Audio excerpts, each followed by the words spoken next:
पूरे भक्ति भाव से बोलिए, सियावर रामचंद्र की, सियावर रामचंद्र की, सियावर रामचंद्र की।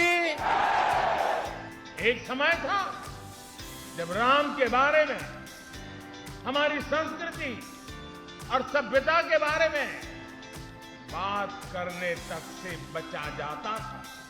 दीपोत्सव के मौके पर पीएम मोदी अयोध्या पहुंचे तो मानो पीएम के स्वागत में अयोध्या बिछी हुई थी। हर ओर उत्साह, उमंग, हर ओर भक्ति की तरंग तैर रही थी। पीएम मोदी अयोध्या पहुंचे, उन्होंने रामलला के दर्शन किए, उन्होंने रामलला के चरण छुए, विधि विधान से पूजा की, दीपक जलाया, आरती की। पीएम मोदी इस मंच पर भी पहुंचे जहां राम, सीता, लक्ष्मण और हनुमान थे। पीएम ने पूरी श्रद्धा के साथ सबका अभिवादन, सबका अभिनंदन, वंदन रोली चंदन से किया। रामलला के दर्शन के बाद पीएम मोदी ने अयोध्या वासियों का अभिवादन किया, संत महात्मा के पैर छुए और आगे बढ़े। इस बीच जब पीएम मंच पर आए तो सबसे पहले श्री राम का जयकारा लगाया और फिर बताया कि राम अयोध्या के राजकुमार थे, मगर पूरे देश के वो आराध्य हैं। उन्होंने बताया कि अयोध्या आते वक्त उनके भीतर राम को लेकर कैसी भावनाओं का भूचाल उमड़ रहा था। उन्होंने बताया कि मैं सोच रहा था कि जब राम अयोध्या आए होंगे तो अयोध्या कैसी अलौकिक रही होगी, कैसे सजी होगी, कैसे संवरी होगी।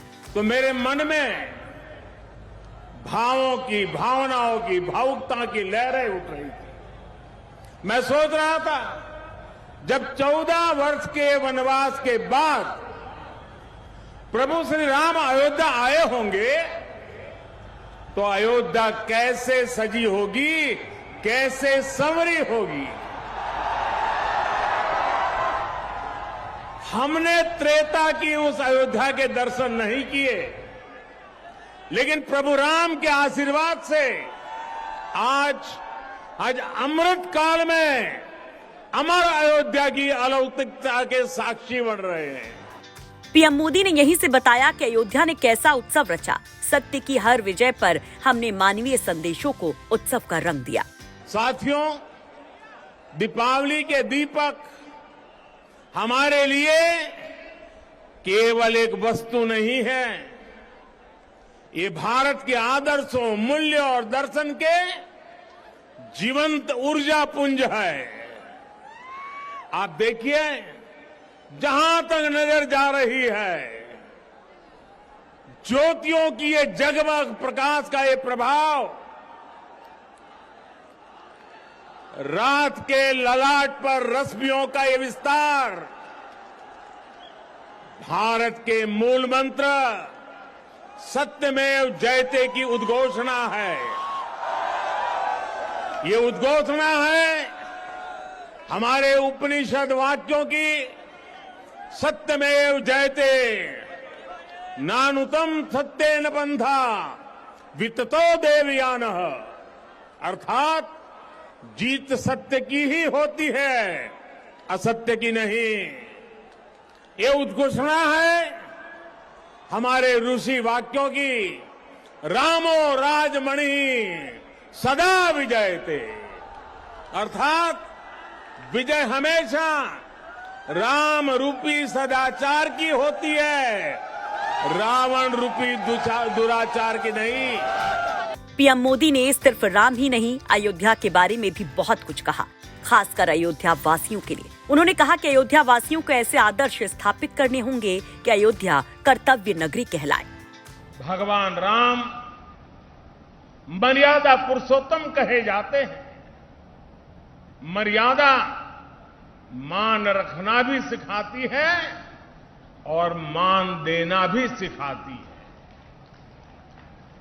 और मर्यादा जिस बोध की आग्रही होती है, वो बोध कर्तव्य ही है। हमारे धर्म ग्रंथों में कहा गया है, रामो विग्रहवान धर्मः, अर्थात राम साक्षात धर्म के यानी कर्तव्य के सजीव स्वरूप है। भगवान राम जब जिस भूमिका में रहे, उन्होंने कर्तव्यों पर सबसे ज्यादा बल दिया।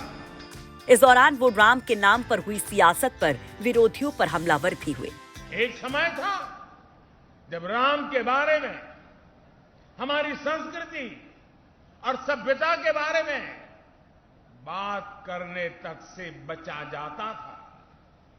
इसी देश में राम के अस्तित्व पर प्रश्न चिन्ह लगाए जाते थे। उसका परिणाम क्या हुआ? हमारे धार्मिक, सांस्कृतिक स्थान और नगर पीछे छूटते चले गए। हम यही अयोध्या के रामघाट पर आते थे तो दुर्दशा देखकर मन दुखी हो जाता था। काशी की तंगहाली, वो गंदगी और वो गलियां परेशान कर देती थी। जिन स्थानों को हम अपनी पहचान का, अपने अस्तित्व का प्रतीक मानते थे, जब वही बदहाल थे तो देश के उत्थान का मनोबल अपने आप टूट जाता था। साथियों, बीते 8 वर्षों में देश ने हीन भावना की इन बेड़ियों को तोड़ा है। हमने भारत के तीर्थों के विकास की एक समग्र सोच को सामने रखा है। हमने राम मंदिर और काशी विश्वनाथ धाम से लेकर केदारनाथ और महाकाल महालोक तक घनघोर उपेक्षा के शिकार हमारी आस्था के स्थानों के गौरव को पुनर्जीवित किया। तो अयोध्या की बदली तस्वीर का जिक्र भी किया। आज अयोध्या के विकास के लिए हजारों करोड़ रुपए की नई योजनाएं शुरू की गई है। सड़कों का विकास हो रहा है, चौराहों और घाटों का सौंदर्यीकरण हो रहा है, नए इंफ्रास्ट्रक्चर बन रहे हैं। यानी अयोध्या का विकास नए आयाम छू रहा है। अयोध्या रेलवे स्टेशन के साथ साथ वर्ल्ड क्लास एयरपोर्ट का निर्माण भी किया जाएगा। यानी कनेक्टिविटी और अंतर्राष्ट्रीय पर्यटन का लाभ इस पूरे क्षेत्र को मिलेगा। वहीं इस दीपोत्सव में रामनगरी ने एक नया इतिहास भी रचा। राम की पैड़ी पर 15 लाख दीप जलाकर नया विश्व रिकॉर्ड बनाया गया। तो इन टिमटिमाते दीपों को देखने पहुंचे पीएम ने कहा कि स्वभाव और ममभाव का ये प्रकाश है। ये प्रकाश सबको साथ लेकर चलने का है। आज इस पावन अवसर पर जगमगाते हुए इन लाखों दियों की रोशनी में देशवासियों को एक और बात याद दिलाना चाहता हूं। रामचरितमानस में गोस्वामी तुलसीदास जी ने कहा है, जगत प्रकाश्य प्रकाशक रामो, अर्थात भगवान राम पूरे विश्व को प्रकाश देने वाले हैं। वो पूरे विश्व के लिए एक ज्योति पुंज की तरह है। ये प्रकाश कौन सा है? ये प्रकाश है दया और करुणा का। ये प्रकाश है मानवता और मर्यादा का। ये प्रकाश है समभाव और ममभाव का। ये प्रकाश है सबके साथ का। ये प्रकाश है सबको साथ लेकर चलने के संदेश का। उन्होंने अपनी सरकार द्वारा आध्यात्मिक विरासत को बचाने के लिए किए जा रहे प्रयासों का जिक्र किया तो अयोध्या के विकास की गाथा भी पढ़ी। आपको बता दें कि पूरी अयोध्या में 20 लाख दीपक जलाए गए। रोशनी से जगमगा उठी अयोध्या। दीपों की सजावट से श्री राम जन्मभूमि, राम की पैड़ी, सरयू घाट से लेकर राम कथा पार्क तक आभा निखर उठी थी। वहीं श्री राम के भजनों और स्तुति से राममय हो गई नगरी और ये तस्वीरें अविस्मरणीय बन गई। अयोध्या से समर्थ श्रीवास्तव के साथ अभिषेक मिश्रा की रिपोर्ट, यूपी तक।